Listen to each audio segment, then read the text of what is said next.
Good evening, glad to see you all. Tonight we have a special guest, Lady Glorice. Welcome Lady Glorice, and welcome, ladies and gentlemen, to a new Edward Hickinson show. I am your host, Edward Hickinson. Thank you. I always wanted to be on your show. So what do you want to tell us today? Any news? I would like to tell a story from the Second Bible, the story of Rosalind, from the Stone of Gavilla. Go ahead. This is chapter 2. Rosalind. Once there was a girl who lived very deep underground, locked up to cook for a dragon. The girl's name was Rosalind.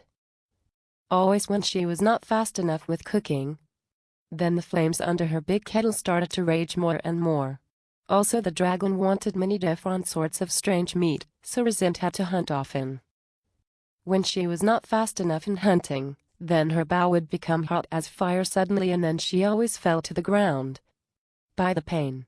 On a day a prince shot an arrow at the dragon and delivered Rosalind.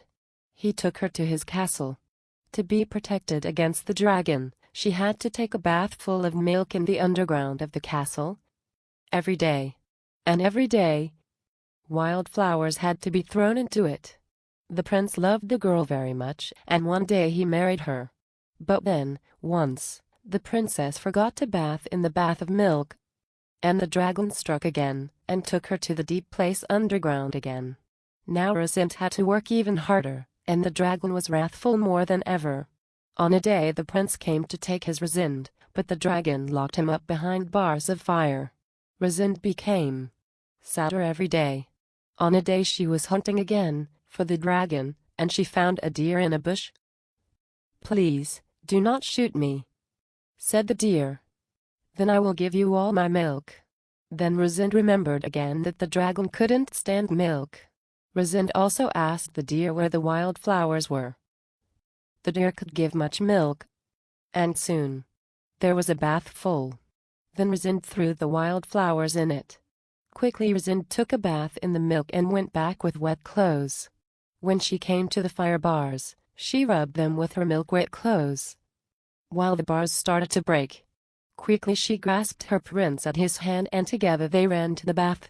Here they were safe between the wild flowers. But soon the dragon came to watch them. He knew that he could not do anything against them as long as they would take a bath in the milk every day. But he waited and waited. And today, he still waits. Well, that is a wonderful story, isn't it? Do you know any significant meaning of this story? Well, of course. It is about the need of the mother, the milk, as a divine protector, so this story pleads for attention to the female side of God.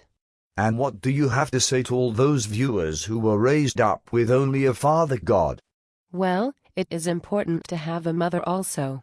The Second Bible is full of stories and texts making a good balance between the father side of God and the mother side of God. So you will get the feeling that you have really come home this time. Actually, I think it is important for the healing process of the whole world. It might also bring some fertility back, you know. Yes, I am aware of that. And thank you for these wise words. I have enjoyed it. Well, it was my pleasure. With this, I want to close the show for tonight. I wish you all a lovely and wonderful night and hope to see you again soon. Thank you and goodbye. This was Edward Hickinson for the Edward Hickinson Show. Bye-bye.